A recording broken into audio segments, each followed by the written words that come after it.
So we're back with another Plain Explain. Live play, marking directly some recreationals here. Seems to be a bigger one. Interesting flop. If it's a bit more connected, I think the button will check back very often. Then we could develop more leads. Yeah, just checking. Let's see. Will be interesting if the button decides not to bet. Okay, the recreational starts to bet. Could attack this, to be honest.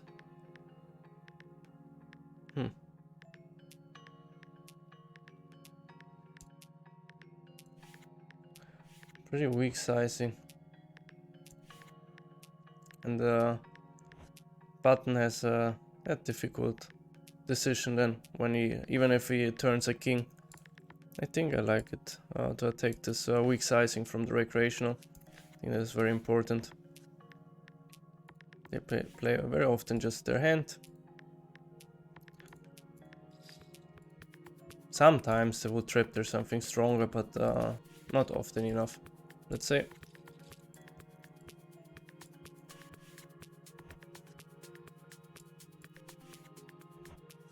And the button was already quite kept when you check specs the flop.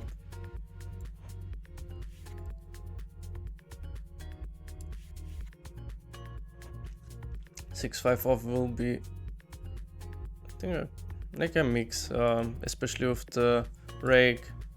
I don't want to fold it always, but I think it's a mix in theory. And just fold the flop. And here we go for the 4-bet.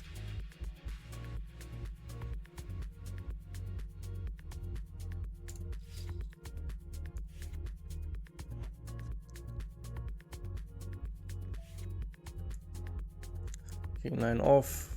I think fine here on this table.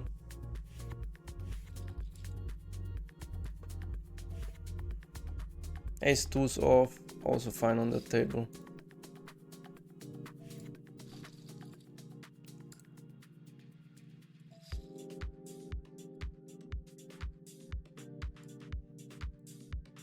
Even here looking, if can happen that you have 3 fish behind, then you just want to get in there.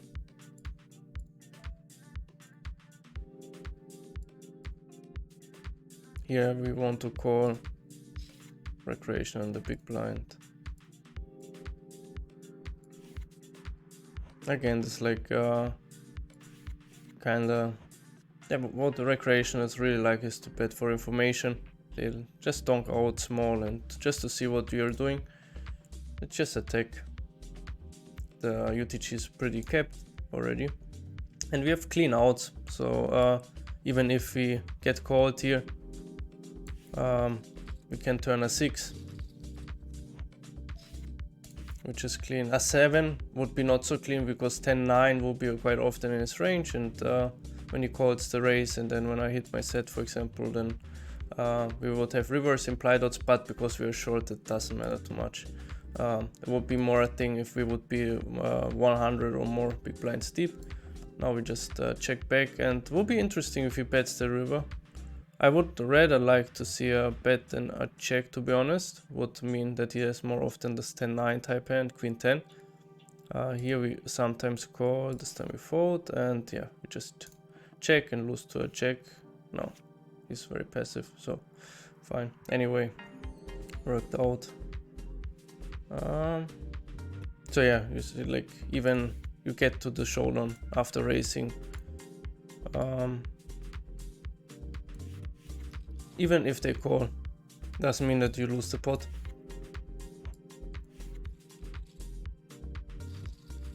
That's for sure also important that you make a note that he's not bluffing. Will be a tendency in any kind of spot where he is, that he will be not able to find bluffs, which is very important to know. Queen 10-7 is already quite connected. If there's a flush draw also, I think we could start developing some checks, but yeah, rainbow. Let's just keep it simple and range bet. I think on that turn,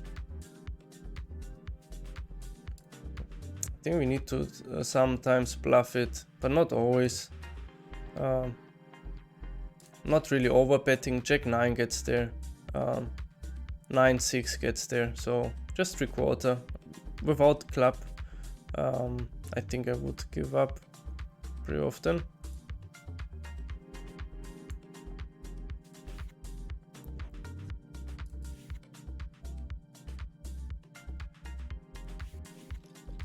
Having a club, so on a club I would have this as a bluff then. If I barrel the turn and that river comes a club, then I would use this as a bluff, this ace king with a club sometimes. Yeah, it's a bit shitty. I don't want to really fold. But he's also quite short.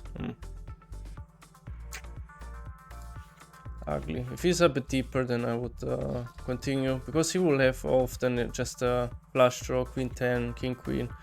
I will be often ahead there. Yeah, right. This the range of the recreational will be quite weak there still.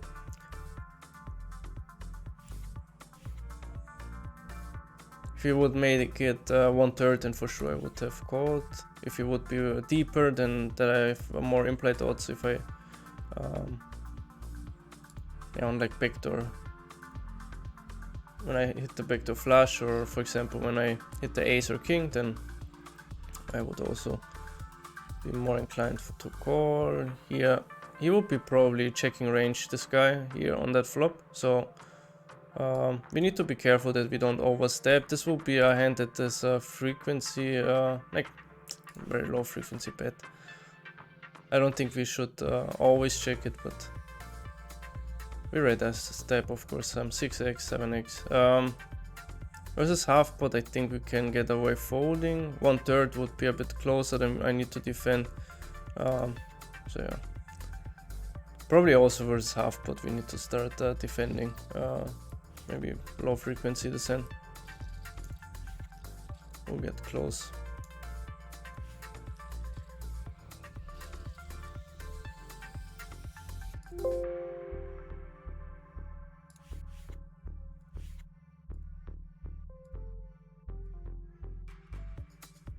Open the fours. King 8.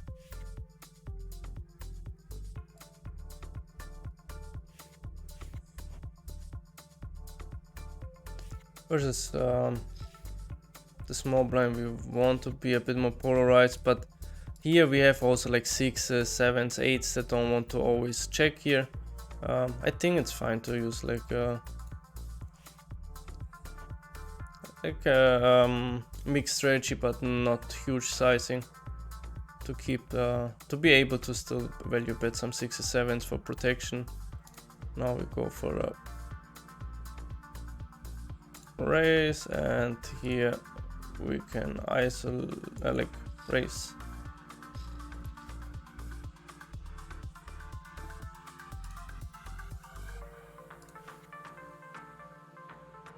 I think we want to mostly range betty on that flop.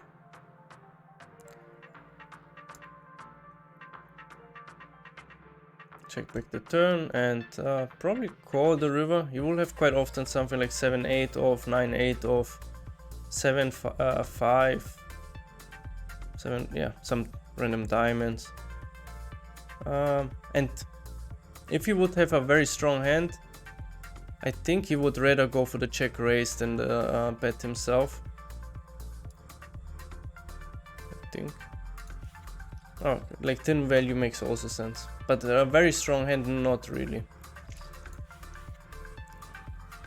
So I could also decide to raise, bluff raise, would be also an option, but I think totally fine to call there. If he goes half pot there, you'll often enough find some random bluffs there.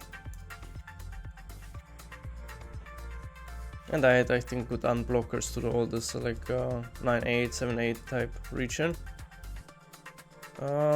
Here sometimes 3-bet like low frequency, this time call. exploitively you can 3-bet a bit more often, just to here we can call. I think 10-8 off could even go in the polarized 3-bet against the 2x, not totally sure. Here when we step the turn, I think we can have a small and a big sizing. This one makes a very nice very big sizing, like geometrical sizing, to be able to here we can raise nice blockers and like with the flush blocker. Now we need to give up blocking the flush, so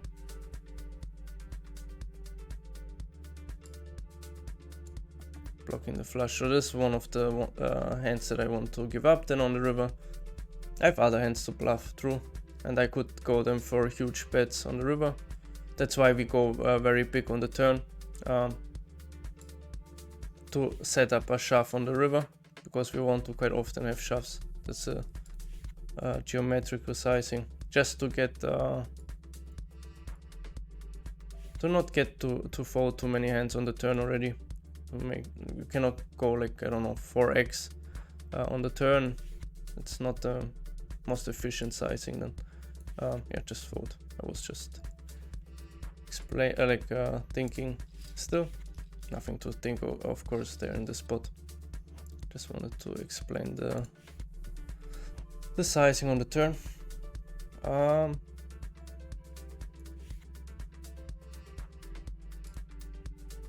But let's do like this, because this one was an interesting hand. I will just quickly here roll a 3-bet or a call. I will pull it up real fast, and we can just I quickly explain the hand.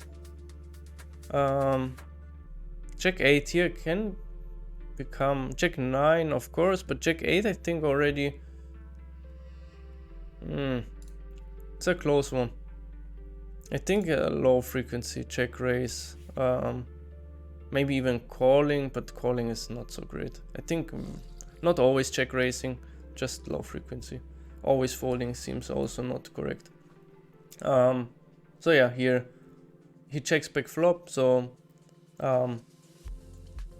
if he's betting always a 6-5, 10 check 10, by him checking back, we get a nutted advantage, big nutted advantage. Also, like sets will need in theory to check back sometimes, and probably in practice they bet too often, so he's more capped than he should be on the turn, and we take advantage of that by having a very big sizing. Not huge, like you want to kind of pick a sizing where you set up a nice stack to pot ratio on the river to be able to shove. For example, if you just bet 3/4 on the turn, that would be a quite big mistake with your value range, let's say. And then also with your bluffs, you're not able to put max pressure on his range. So if I have Jack 10 here, I can yeah, around like 2.5, 3x pot the turn, and then river we have like around, you want to set up like around like a 3x shove kind of maximum, I think. So I think we played fine, and then this is one of the hands that I want to bet big on the turn. We have two sizings probably, because you have hands like 8x and 9x that don't really, if you have 10-8 or Jack 9 type hands, they don't want to go 2x pot on the turn, so, or like 2.5, 3x the turn, so you split your range there, and you can go for thin value and for thin value and for bigger hands with bigger sizings for value. And then theoretically you should mix some of your strongest hands into the small sizing that you cannot be exploited by imposition, but in practice people lack the hands for value to raise. For example, if he's not checking back enough 2 pairs sets and he's not aggressive enough with his over pairs on the turn, then blocking a very strong hand would lose a lot of EV. So yeah, Interesting hand. Okay. And queen 10 we need to give up because we block snap folds. Always when you block snap folds, normally you have like a pretty clear give up. It needs to happen a lot of things that a hand that blocks snap folds continues to bet. So you're better like always on the safer side if you yeah, I could go a bit bigger. You're always on the safer side when you just give them up. Bluffing their queen 10 and spades could be a huge mistake. If he's supposed to defend some aces, kings, jacks, 10s with some frequency and he's not doing that, then also queen 10 will be a fine shove. But yeah, we're not totally sure there with my with this assumption, so safer thing to just give it up. And then you can bluff maybe queen 10 in hearts, full frequency first, and then add the spades. Fold.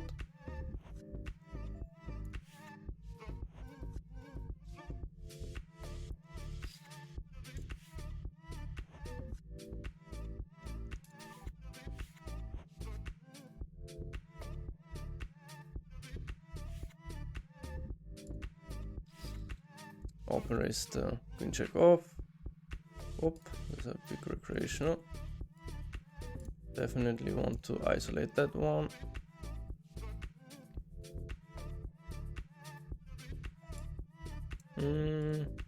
Yeah, it's a fold on that table. Let's see. Probably able to go down on certain runouts. So it's a very nice turn. If he would start to bet, I would go down quite often. Not sure I'll put this one, and yeah, just checking down. Now we have a very easy call if he bets, and if he bets like this, we have a value raise against this ace x or two, yeah, threes. What is he ripping? Also 5. Okay.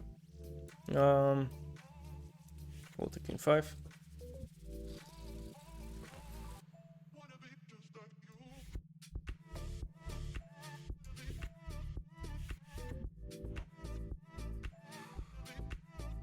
Open the 6s.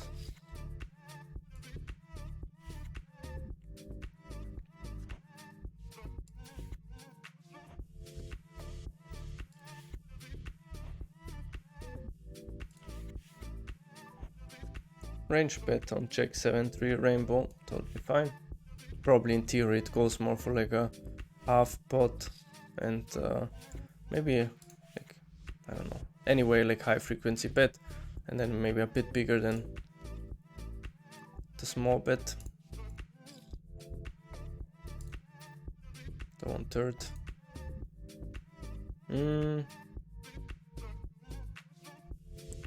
Calling here.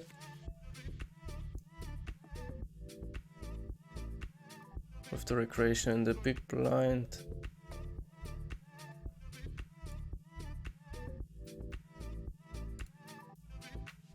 I think we quite often want to bet.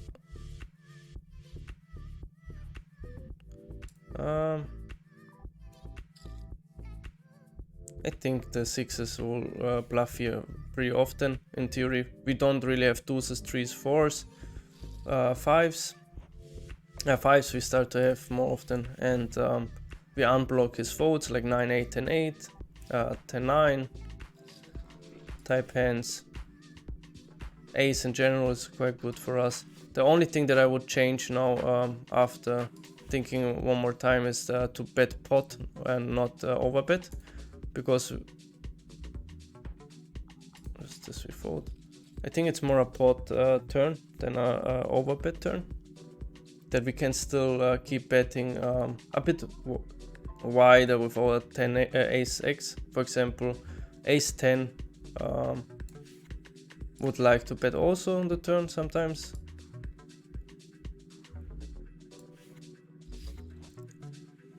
And yeah, we cannot go then so wide for value.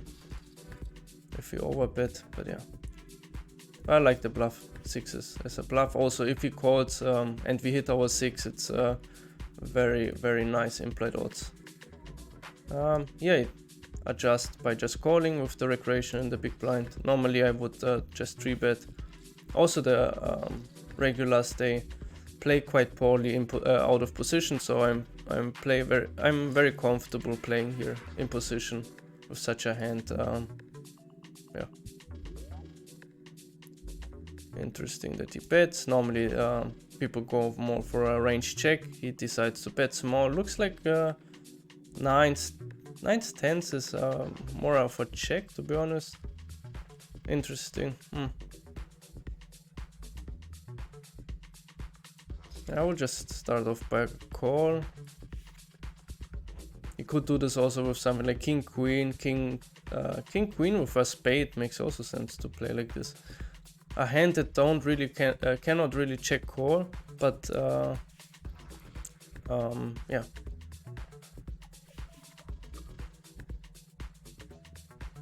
Or ace king with a spade, ace and spades. I think this kind of hands make sense like this. So the king turn is very nice. I think we just mostly call and very nice river. If he checks now, I will go all.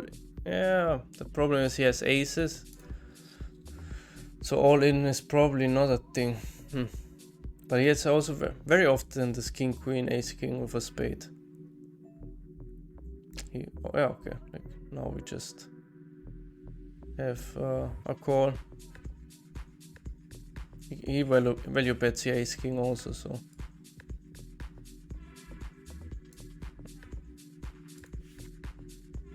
Okay.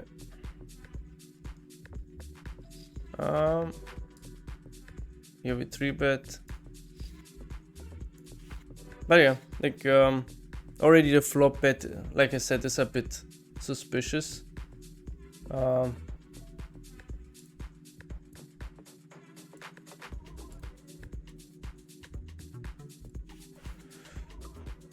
But yeah, nothing we can do. He will, like I said, have this king queen ace king there, but he will not bet like this on the river, so the river gets a bit ugly, to be honest. Only problem I had is that he could value bet ace king like this.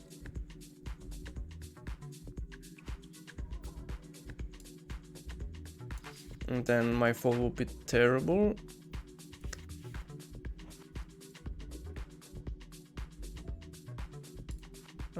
We kind of need to set up a river shove, so we pot it on the turn.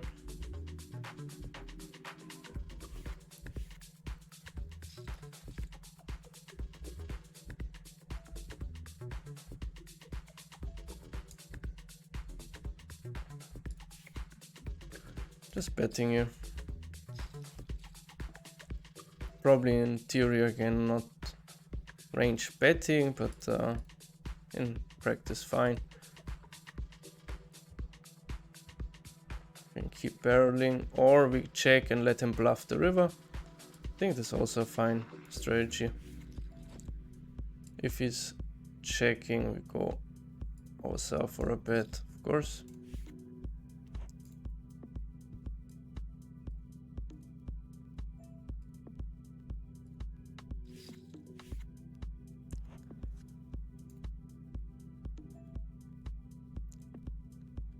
I think mostly we can call here. Plays quite nice in position, and versus big blind I start folding a bit more often. Range is much tighter versus big blind. Small blind should be fine. If he starts off with a check, this will be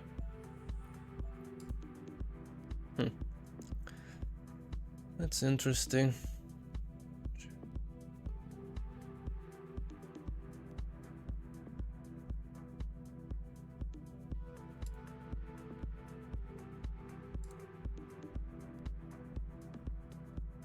Just calling a king check, of course. It's way too weak to check raise. And I think now like block betting the river makes sense.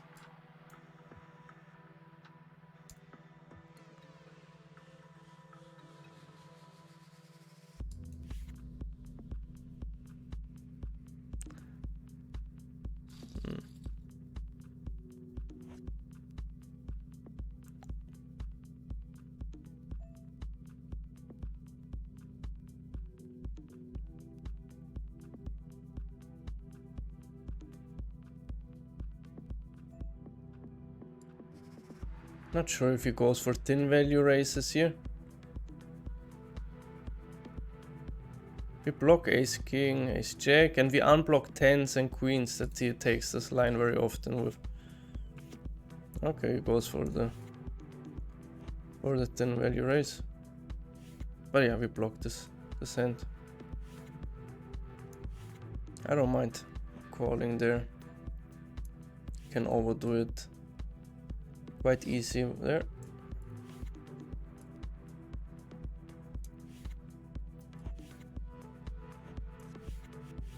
It's something that you get with experience, like just being able to quickly how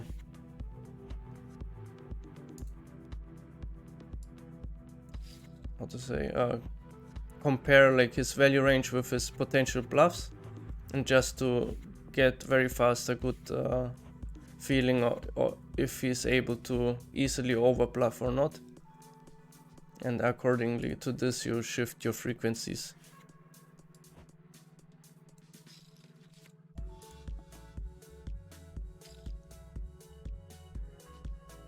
This is a bigger flop bet. Versus 1/3 this will get close versus this bet just fold.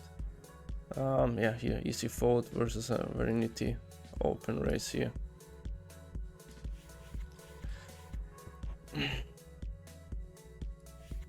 Open the nines.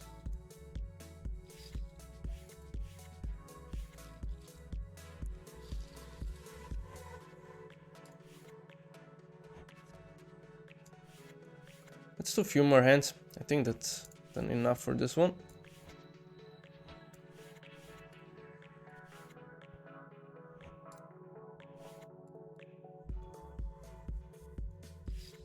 .5 open.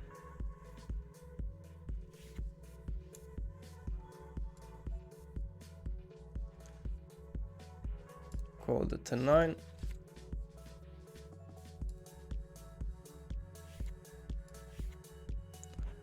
See, maybe one more hand. No, let's finish for this one. Yeah, we will just check back here. Just playing my hand versus recreational. And start over bluffing the turns with some random air. So check for sure. Nice. I should not call so fast on the turn. That makes probably the bit unlikely, more unlikely that he barrels the river. So just taking my time on the turn would be a bit better. And now river, shitty that he goes for the pot, but I think still fine. Fine call. Yeah, he will have plenty of random hands. Okay. Thank you for watching and see you to the next one. Bye bye.